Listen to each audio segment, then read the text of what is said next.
నమస్కారం. సిక్కాల హృదయ స్పందన న్యూస్కి స్వాగతం. నేను మీ సంతోష్. ముందుగా ఈనాటి వార్తల్లోని వివరాలు ఇలా ఉన్నాయి. పేదల ఆకలి తీర్చేందుకు అన్నా క్యాంటీన్లను ముఖ్యమంత్రి నారా చంద్రబాబు నాయుడు ప్రారంభించారని, ఇది ఆయన మానస పుత్రిక అని శ్రీకాకుళం ఎమ్మెల్యే గుండు శంకర్ తెలిపారు. నగరంలోని 7 రోడ్ల కూడలి పాత బస్టాండ్ ప్రాంతాల్లో నిర్మిస్తున్న అన్నా క్యాంటీన్ పనులను మంగళవారం ఎమ్మెల్యే శంకర్ కమిషనర్తో కలిసి పరిశీలించారు. ఈ సందర్భంగా 7 రోడ్ల కూడలిలో ఆయన ప్రారంభించిన అన్నా క్యాంటీన్లో పేదలకు ఆయన స్వయంగా భోజనాలను వడ్డించారు. ఎమ్మెల్యే గుండు శంకర్ ప్రారంభించిన అన్నా క్యాంటీన్ మంగళవారం నాటికి 467 రోజులకు చేరుకుంది. ఈ సందర్భంగా ఎమ్మెల్యే శంకర్ మాట్లాడుతూ, పేదలకు కడుపు నిండా అన్నం పెట్టడమే లక్ష్యంగా అన్నా క్యాంటీన్ను ప్రారంభించామన్నారు. టీడీపీ హయాంలో అన్నా క్యాంటీన్ను ఏర్పాటు చేసి 5 రూపాయలకే నిరుపేదలకు, కూలీలకు భోజనం అందించినట్లు గుర్తు చేశారు. గతంలో అన్నా క్యాంటీన్ 14-19లో సక్సెస్ఫుల్గా రన్ అయ్యింది. గత ప్రభుత్వం దాన్ని పూర్తిగా నిర్వీర్యం చేసిన సందర్భంగా ఇప్పుడు ఉన్న ముఖ్యమంత్రి గారు ఆయన మానస పుత్రిక అయినటువంటి అన్నా క్యాంటీన్ పునఃప్రారంభిస్తామని ఎలక్షన్ ముందు మాట ఇవ్వడం జరిగింది. అదే మాట మీద కట్టుబడి రేపు రాబోయే ఆగస్టు 15 స్వాతంత్ర దినోత్సవం సందర్భంగా రాష్ట్రంలో 100 అన్నా క్యాంటీన్లు పునఃప్రారంభం మొదటి విడతగా చేస్తున్నారు. దాంట్లో శ్రీకాకుళంలో గతంలో ఉన్నటువంటి ఓల్డ్ బస్ స్టాండ్ దగ్గర 7 రోడ్ దగ్గర ఉన్నటువంటి 2 అన్నా క్యాంటీన్ని మళ్ళీ పునఃప్రారంభిస్తూ ఆదేశాలు ఇవ్వడం జరిగింది. దీనికి యుద్ధ ప్రాతిపదికన ఇక్కడ 2 క్యాంటీన్లకి నిర్మాణం చేపట్టడం జరుగుతుంది. ఓల్డ్ బస్ స్టాండ్ దగ్గర ఆల్రెడీ 90% పనులు కంప్లీట్ అయిపోయాయి. అలాగే 7 రోడ్ జంక్షన్ దగ్గర 70% పనులు కంప్లీట్ అయ్యాయి. వారం 10 రోజుల్లో మొత్తం పూర్తి చేసుకోవడం జరుగుతుంది. అంతవరకు నేను గత 23 ఏప్రిల్ 20న చంద్రబాబు నాయుడు గారి బర్త్డే సందర్భంగా మేము అన్నా క్యాంటీన్ స్టార్ట్ చేసి ఈ రోజుకి కంటిన్యూస్గా 467వ రోజు పూర్తి చేసుకున్నాం.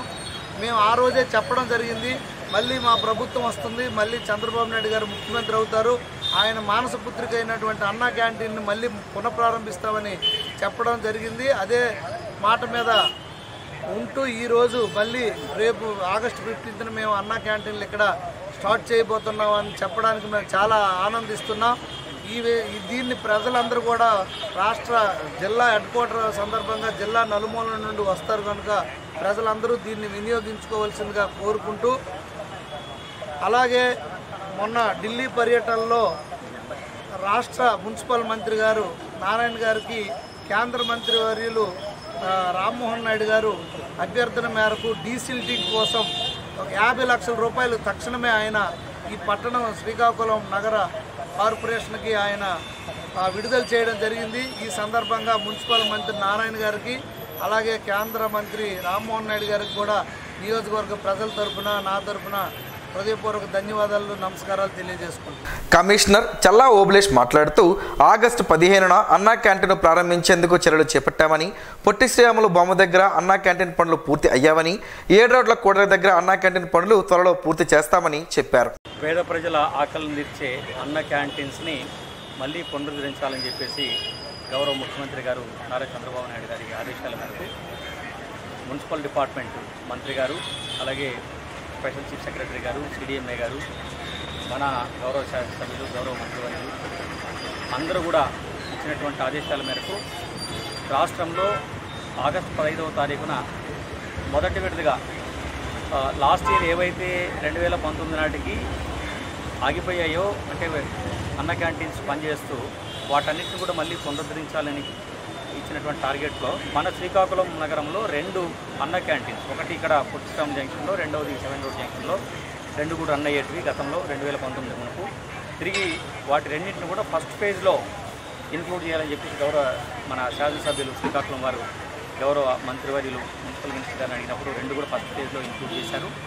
వీటిని మున్సిపల్ కార్పొరేషన్ నుండి రెనోవేషను చేసి అన్ని రకాలుగా కూడా ఏదైతే మనకు 2015-16లో ఫస్ట్ స్టార్ట్ చేసినప్పుడు కొత్తగా ఫుల్ ఫ్లెడ్జ్డ్గా ఉన్నాయో ఆ విధంగా ఫేస్ లిఫ్ట్ ఇచ్చి అన్ని సౌకర్యాలని ఏర్పాటు చేస్తున్నాము. ఈ కార్యక్రమంలో టీడీపీ నగర అధ్యక్షుడు మాదారపు వెంకటేష్, కవ్వాడి సుశీల, శంకర్, ఇంజనీరింగ్ అధికారులు తదితరులు పాల్గొన్నారు. అత్యధిక శాతం మంది జిల్లా నుంచి వ్యవసాయ రంగంపై ఆధారపడి ఉన్నందున చిత్తశుద్ధితో వారి అభివృద్ధికి అన్ని విధాలా అధికారులు ప్రత్యేక శ్రద్ధ చూపాలని జిల్లా కలెక్టర్ స్వప్నిల్ దినకర్ పుణ్కర్ సూచించారు. కలెక్టరేట్లోని సమావేశ మందిరంలో వ్యవసాయం, దాని అనుబంధ శాఖలైన హార్టికల్చర్, సెరికల్చర్, పశుసంవర్ధక శాఖ, ఫిషరీస్, మార్కెటింగ్, కోఆపరేటివ్, బ్యాంకర్లు తదితర శాఖల గురించి సంబంధిత అధికారులతో జాయింట్ కలెక్టర్ ఫర్మాన్ అహ్మద్తో కలిసి సోమవారం సాయంత్రం ఆయన సమీక్ష నిర్వహించారు. ఈ సందర్భంగా కలెక్టర్ మాట్లాడుతూ జిల్లాలో వ్యవసాయ శాఖ ద్వారా రైతులకు అందించే ఎరువులు, విత్తనాలు, వ్యవసాయ అభివృద్ధికి సంబంధించిన తీసుకుంటున్న చర్యలపై రైతులకు పూర్తి స్థాయిలో అవగాహన కల్పించాలన్నారు. అన్ని విధాల అన్నదాతకు అండగా నిలబడాలని, రైతులకు క్షేత్రస్థాయిలో అధికారులు అందుబాటులో ఉండాలని సూచించారు. ఈసారి జిల్లాలో 182,325 హెక్టార్లలో వివిధ పంటలు సాగు చేసే లక్ష్యంగా ముందుకు వెళ్తున్నామని, ఇందులో వరి 151,500 హెక్టార్లు, మొక్కజొన్న 10,000 హెక్టార్లు ప్రధానంగా సాగు చేయడం జరుగుతుందన్నారు. పీఎం కిసాన్ కింద జిల్లాలో 2.29 లక్షల మంది రైతులకు 45.8 కోట్ల నిధులు వారి వారి ఖాతాలో జమ చేశామని చెప్పారు. సమావేశంలో పలు శాఖల అధికారులు తదితరులు పాల్గొన్నారు. సేవలో భాగమవ్వడం ఆనందంగా ఉందని, అందులోనూ నిస్సహాయ క్యాన్సర్ బాధిత కుటుంబానికి అండగా నిలవటం సంతోషంగా ఉందని రావాడ ఉమామహేశ్వరరావు అన్నారు. స్థానిక పిఎన్ కాలనీలో నివాసం ఉంటున్న జె లక్ష్మణరావు గత కొంతకాలంగా లివర్ క్యాన్సర్తో బాధపడుతున్న విషయాన్ని Srikakulam emergency blood services founder Nandi Umashankar పలు సామాజిక మాధ్యమాల్లో ప్రచారం చేయగా స్పందించిన ఉమామహేశ్వరరావు తక్షణ సాయంగా 3 నెలలకు సరిపడే నిత్యావసర సరుకులను అందజేశారు. అలాగే బాధితుని పిల్లల చదువుకు అండగా ఉంటారని కుటుంబ సభ్యులకు భరోసానిచ్చారు. Mother's love foundation founder Supraja మాట్లాడుతూ బాధిత కుటుంబానికి పెద్ద దిక్కు లక్ష్మణరావు అని, ఇప్పుడు 2 ఆడపిల్లలతో కుటుంబ పోషణ కష్టతరమని, అగ్నిమాపక ఉద్యోగి రావాడ ఉమామహేశ్వరరావుని స్ఫూర్తిగా తీసుకొని దాతలు ముందుకొచ్చి ఈ కుటుంబాన్ని ఆదుకోవాలన్నారు. ఈ కార్యక్రమంలో సోషల్ వర్కర్ ఉర్లం సౌతేజ, సిక్కోల స్వచ్ఛంద సేవా సమితి అల్లాడ నవీన్, బాధిత కుటుంబ సభ్యులు ఉన్నారు. ఏపీఎస్ ఆర్టీసీని బలోపేతం చేయడమే కూటమి ప్రభుత్వ లక్ష్యమని శ్రీకాకుళం ఎమ్మెల్యే గుండు శంకర్ అన్నారు. నగరంలోని ఆర్టీసీ కాంప్లెక్స్ లో 3 నూతన బస్సులను మంగళవారం జెండా ఊపి ఎమ్మెల్యే గుండు శంకర్ ప్రారంభించారు. ఈ సందర్భంగా ఆయన మాట్లాడుతూ ప్రయాణికుల సౌకర్యార్థం శ్రీకాకుళం నుంచి విజయవాడకు, అలాగే విజయనగరంకు 2 ఎక్స్ప్రెస్ బస్సులను ప్రారంభించామని తెలిపారు. ఆర్టీసీ పరిరక్షణతో పాటు సిబ్బంది, కార్మికుల సంక్షేమం ఎన్డీఏ కూటమి ప్రభుత్వం మొదటి ప్రాధాన్యత లక్ష్యమని తెలిపారు. ప్రభుత్వం ఏర్పడిన 2 నెలలలోపే ప్రయాణికుల సౌకర్యార్థం రాష్ట్ర వ్యాప్తంగా నూతన బస్సులను ప్రారంభిస్తున్నట్లు వివరించారు. మహిళలకు ఉచిత బస్సు ప్రయాణ సౌకర్యంపై కూడిన ప్రభుత్వం విధి విధానాలను రూపొందిస్తుందని, త్వరలో మహిళలకు ఉచితంగా ప్రయాణ అవకాశం కల్పిస్తామని తెలిపారు. అనంతరం ఆర్టీసీ కాంప్లెక్స్లోని సమస్యలపై అధికారులతో సమీక్షించారు. గతంలో ఆర్టీసీ కాంప్లెక్స్లో పర్యటించడం జరిగిందని, వర్షం వస్తే ఈ ప్రాంతమంతా చెరువులను తలపిస్తున్నాయని తెలిపారు. ఆర్టీసీ కాంప్లెక్స్లోని సమస్యలను మంత్రి అచ్చెన్నాయుడు దృష్టికి తీసుకువెళ్లి త్వరలోనే పరిష్కార మార్గం చూపుతామన్నారు. అలాగే ప్రయాణికులకు మెరుగైన సౌకర్యాలు అందిస్తామని చెప్పారు. ఈ కార్యక్రమంలో డిపో మేనేజర్లు, ఆర్టీసీ సిబ్బంది, టీడీపీ నాయకులు పాల్గొన్నారు. ప్రత్యేక హోదా, విభజన హామీలు ప్రస్తావన లేని కేంద్ర బడ్జెట్ను వ్యతిరేకించాలని సిపిఎం పార్టీ జిల్లా కార్యదర్శి డి గోవిందరావు, కార్యదర్శి వర్గ సభ్యులు బి కృష్ణమూర్తి పిలుపునిచ్చారు. మంగళవారం స్థానిక అంబేద్కర్ జంక్షన్ వద్ద సిపిఎం పార్టీ ఆధ్వర్యంలో కేంద్ర బడ్జెట్కి వ్యతిరేకంగా నిరసన చేపట్టారు. అనంతరం బడ్జెట్ పత్రాలను దగ్ధం చేయడానికి ప్రయత్నించగా పోలీసులు అడ్డుకున్నారు. ఈ సందర్భంగా వారు మాట్లాడుతూ ఈ బడ్జెట్ కార్పొరేట్ ప్రయోజనాలను కాపాడే బడ్జెట్ అని వారు విమర్శించారు. బీజేపీ ప్రజలపై భారాలు, కార్పొరేట్లకు వరాలు ఇచ్చే బడ్జెట్ అని విమర్శించారు. కేంద్ర ప్రభుత్వ బడ్జెట్ ఆంధ్రప్రదేశ్ ప్రజలకు తీవ్ర నిరాశ కలిగించిందన్నారు. సంక్షోభంలో ఉన్న విశాఖ ఉక్కును ఆదుకోకపోగా గత సంవత్సరం కన్నా 63 కోట్లు తగ్గించారని, విశాఖ పోర్టుకు 125 కోట్లు కోత వేశారని తెలిపారు. రాష్ట్రం పట్ల బీజేపీ సవతి తల్లి ప్రేమకు ఇది నిదర్శనమన్నారు. మన రాష్ట్రం నుండి ఎంపీగా ఎన్నికైన ఉక్కు గనుల శాఖ సహాయ మంత్రి శ్రీనివాస వర్మ దీనికి సమాధానం చెప్పాలని సిపిఎం పార్టీ డిమాండ్ చేస్తుందన్నారు. నిరసన కార్యక్రమంలో సిపిఎం నాయకులు G Simhachalam, K Nagamani, P Prasadarao, P Tejeswararao, G Eswaramma, A Lakshmi, K Mohan Rao, Kothakota Apparao, P Chandrarao, NV Ramana, K Suraiah, M Govardhan Rao, R Prakash Rao తదితరులు పాల్గొన్నారు. డబ్బు, ఉద్యోగం వంటి ఆశలను చూపి అక్రమంగా మానవ రవాణా చేస్తున్నారని, సోషల్ మీడియా ప్రభావాలకు లోను కాకూడదని డిఎల్ఎస్ఏ కార్యదర్శి ఆర్ సన్యాసి నాయుడు పిలుపునిచ్చారు. ఈ మేరకు రాష్ట్ర న్యాయ సేవాధికారి సంస్థ ఆదేశాల మేరకు మహిళా కళాశాలలో మంగళవారం ఏర్పాటు చేసిన అవగాహన సదస్సులో కార్యదర్శి సన్యాసి నాయుడు మాట్లాడారు. ఆడపిల్లలను ఎక్కువ శాతం వ్యభిచార గృహాలకు అమ్మేస్తున్నారని ఆందోళన వ్యక్తం చేశారు. చిన్న పిల్లల్ని మెడికల్ పరంగా టెస్టులు చేయడానికి అక్రమంగా తీసుకుని వెళ్ళిపోతున్నట్లు తెలుస్తుందని, అయితే దీనిలో మహిళలే ఎక్కువగా మానవ అక్రమ రవాణాకి బాధితులు అవుతున్నారని అన్నారు. వీరిని వ్యభిచార గృహాలకి అమ్మి వేస్తుంటారని, దీనికోసం బాధితులకి బట్టలు కానీ డబ్బులు కానీ ఆశగా చూపిస్తుంటారని వివరించారు. కనుక ఇటువంటి వాటికి లోనవ్వకుండా ఉండాలని ధూపలికారు. కార్యక్రమంలో ప్రముఖ న్యాయవాది జి ఇందిరాప్రసాద్, ప్రిన్సిపల్ కృష్ణవేణి పాల్గొన్నారు. రక్తదాతలు నిజమైన హీరోలని, నిస్వార్థ సేవకులుగా ప్రాణాలు నిలిపే రక్తదాతలకు వందనాలని తెలుగుదేశం జిల్లా తెలుగుయువత అధ్యక్షులు మెండ దాసునాయుడు అన్నారు.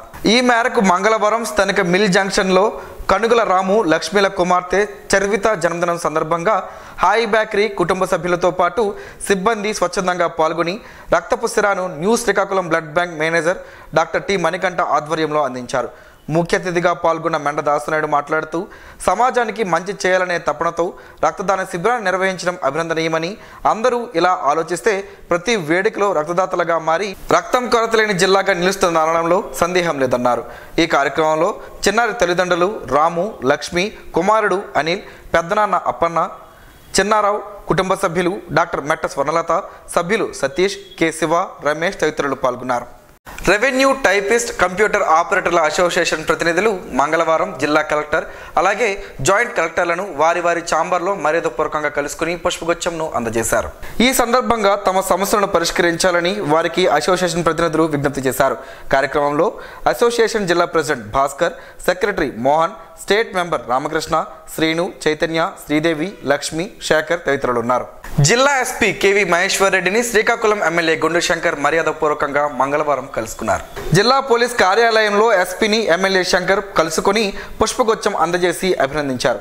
ఈ సందర్భంగా నియోజకవర్గంలోని పరిస్థితులు, నగర పరిధిలో ట్రాఫిక్, శాంతి భద్రతలు తదితర విషయాలపై చర్చించారు. నియోజకవర్గ పరిధిలో గంజాయిని అరికట్టి యువత మత్తు పదార్థాలకు బానిసలు కాకుండా కళాశాలలో అవగాహన తరగతులు నిర్వహించాలని ఎమ్మెల్యే శంకర్ ఎస్పీని కోరారు. నిద్దాం గ్రామంలో రచ్చబండ నిర్మాణం కోసం జనసేన ఇన్ఛార్జ్ డాక్టర్ విశ్వక్సేన్ అందించిన 30,000 రూపాయలు చెక్ను జనసేన నాయకులు బాబాజీ గ్రామ ప్రజలకు అందజేశారు.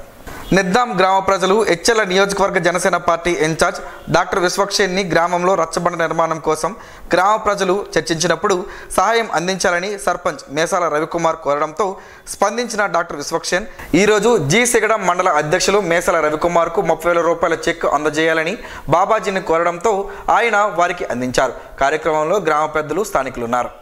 గార పోలీస్ స్టేషన్ను సోమవారం సాయంత్రం జిల్లా ఎస్పీ కేవి మహేశ్వర్ రెడ్డి ఆకస్మిక తనిఖీ చేశారు. ఈ క్రమంలో పోలీస్ స్టేషన్లోని రిసెప్షన్ కేంద్రం, రికార్డుల నిర్వహణ, ప్రాపర్టీ భద్రపరిచే గదులు, పోలీస్ స్టేషన్ పరిసరాలను ఆయన పరిశీలించారు. పలు ముఖ్యమైన రికార్డుల నిర్వహణ క్షుణ్ణంగా పరిశీలించి రికార్డుల నిర్వహణ సక్రమంగా ఉండాలన్నారు. సిబ్బందికి కేటాయించిన విధులు, పనితీరును ఆరా తీశారు. పెండింగ్ కేసులపై నిర్లక్ష్యం చేయకుండా సత్వరమే పరిష్కరించాలని ఆదేశించారు. రాత్రి వేళలో ముమ్మరంగా పెట్రోలింగ్ చేయడంతో పాటు గస్తీలు, తిరిగి నేరాల నియంత్రణకు పటిష్ట చర్యలు తీసుకోవాలన్నారు.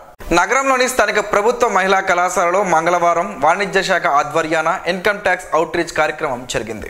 ఈ కార్యక్రమానికి అధ్యక్షత వహించిన కళాశాల ప్రిన్సిపల్ డాక్టర్ కె సూర్యచంద్రరావు మాట్లాడుతూ ప్రతి దేశంలో అవసరమైన విధులు నిర్వహించడానికి, ప్రజల ఖర్చుల కోసం ఇంకా ప్రజా సంక్షేమ కార్యక్రమాలు చేయడానికి ఆర్థిక వనరులు అవసరమన్నారు. అందుకోసం ఆర్థిక వనరులను సేకరించే ప్రాథమిక మార్గాలలో ఆదాయ పన్ను ఒకటిని ఆయన తెలిపారు. ఈ కార్యక్రమానికి ముఖ్య వక్తగా విచ్చేసిన జిల్లా ఆదాయ పన్ను ఆఫీసర్ రవికుమార్ మాట్లాడుతూ మనం ఆదాయ పన్ను ఎందుకు కట్టాలి, సరిగ్గా పన్ను కట్టకపోతే వచ్చే పరిణామాలు ఏమిటి అనే అంశాల గురించి అధ్యాపకులకు, విద్యార్థినులకు వివరించారు. ఈ కార్యక్రమంలో కామర్స్ హెచ్ఓడి శ్రీఎల్ కృష్ణారావు, ఆదాయ పన్ను inspector P Raviteja, vice principal P Shankaranarayana, academic coordinator CH Krishnarao, IQAC coordinator తదితరులు పాల్గొన్నారు. శ్రీకాకుళం జిల్లా ఎస్పీ కేవి మహేశ్వర్ రెడ్డి ఆదేశాల మేరకు మంగళవారం world day against trafficking in persons సందర్భంగా జిల్లా యాంటీ హ్యూమన్ ట్రాఫికింగ్ యూనిట్ మహిళా ఎస్ఐ రేవతి సిబ్బందితో కలిసి పలు అవగాహన కార్యక్రమాలను చేపట్టారు. ఇందులో భాగంగా శ్రీకాకుళం పట్టణంలో స్థానిక ఎన్టీ రామారావు మున్సిపల్ హై స్కూల్లో విద్యార్థులకు అపరిచితుల మాయమాటల పట్ల పలు జాగ్రత్తలు వహించి వారికి దూరంగా ఉండాలని సూచించారు. తెలియని వ్యక్తులతో స్నేహం, పరిచయాలు చేసుకోవద్దన్నారు. సోషల్ మీడియాలో కూడా అపరిచితుల నుంచి వచ్చే ఫ్రెండ్ రిక్వెస్ట్లకు, సందేశాలకు రెస్పాండ్ అవ్వకూడదని తెలియజేశారు. ఈ సందర్భంగా పట్టణంలో గల 7 రోడ్ల కూడలిలో ర్యాలీ కార్యక్రమాన్ని నిర్వహించి ప్రజలకు అవగాహన కార్యక్రమాన్ని చేపట్టారు. శ్రీకాకుళం నగరంలో సన్నపు వీధిలో ఎంఆర్పిఎస్ ఎంఎస్ ముఖ్య కార్యకర్తల సమావేశం మంగళవారం జరిగింది. ఈ సమావేశానికి అధ్యక్షులు దాసరి తిరుమల మాదిగ అధ్యక్షత వహించారు. ఈ సందర్భంగా ఆయన మాట్లాడుతూ మందకృష్ణ మాదిగ ఆదేశాలతో ఎన్నికల్లో ఎన్డీఏ కూటమి గెలుపు కోసం కృషి చేసినట్లు తెలిపారు. తప్పకుండా ఎస్సీ వర్గీకరణపై సుప్రీంకోర్టులో సామాజిక తీర్పు వస్తుందని ఆశాభావం చేశారు. భవిష్యత్తులో విద్యోత్సవ కార్యక్రమాలకు, నూతన కమిటీ నిర్మాణాలకు నిరంతరం కష్టపడాలని జిల్లా నాయకులకు సూచించారు. ఈ కార్యక్రమంలో జిల్లా అధ్యక్షులు లోపింటి తేజేశ్వరరావు మాదిగ, రాష్ట్ర అధ్యక్షులు రాణా శ్రీనివాసరావు మాదిగ ఉద్యోగ సంఘ జాతీయ నాయకులు తదితరులు పాల్గొన్నారు. వట్టివేళ్లతో పలు ఆరోగ్య ప్రయోజనాలు ఉన్నాయని ఆరోగ్య నిపుణులు చెబుతున్నారు. ఆ వివరాలేంటో ఈరోజు ప్రసారమయ్యే ఆరోగ్యమే మహాభాగ్యంలో తెలుసుకుందాం.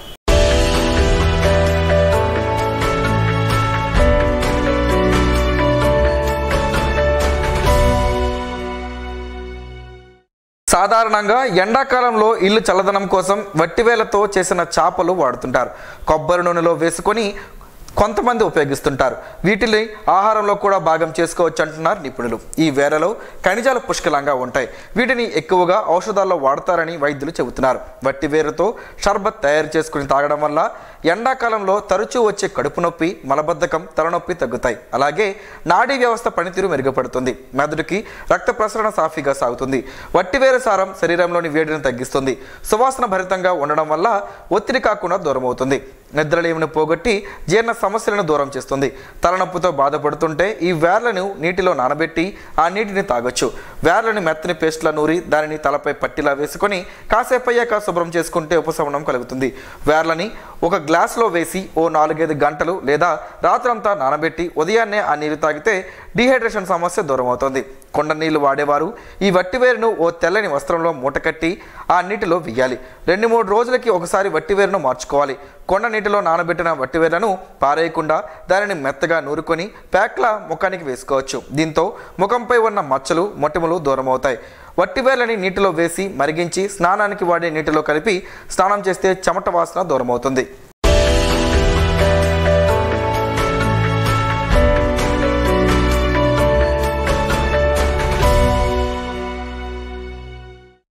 ఈ రోజు వార్తల్లో ఒక మంచి మాటను విందాం, ఆచరిద్దాం. సమాజ శ్రేయస్సును కాంక్షించే మహనీయుల మాటల్లోంచి ఈరోజు. జీవనం గమనం గమ్యం. హైందవుడు అంటే తనకు గాని, కుటుంబానికి గాని, సమాజానికి గాని ఉపయోగమైన పని చేయువాడు. తనకు, కుటుంబానికి, సమాజమునకు, లోకానికి నష్టం చెయ్యనివాడు. తెలివి కంటే మౌనంగా ఉండడం ప్రకృతి సిద్ధం. మౌనం కంటే ఏకాంతంగా ఉండడం ఆత్మసిద్ధం. ఈ అన్నింటినీ త్యాగం చెయ్యడమే పరమాత్మ సిద్ధం. ఓం శ్రీ గాయత్ర్యై నమః. స్పందన ప్రేక్షకుల కోసం స్పందన న్యూస్ని ఇప్పుడు యూట్యూబ్లో అందుబాటులో ఉంచడమైంది. SDV స్పేస్ స్పందన అని టైప్ చేసి వీక్షకులు తమ అనుకూలమైన సమయంలో న్యూస్ని వీక్షించగలరు. ఈ వార్తలు ఇంతటితో సమాప్తం. మరలా ప్రసారం అయ్యే స్పందన న్యూస్లో కలుసుకుందాం. అంతవరకు సెలవు. నమస్కారం. మీ మాటే మా బాట.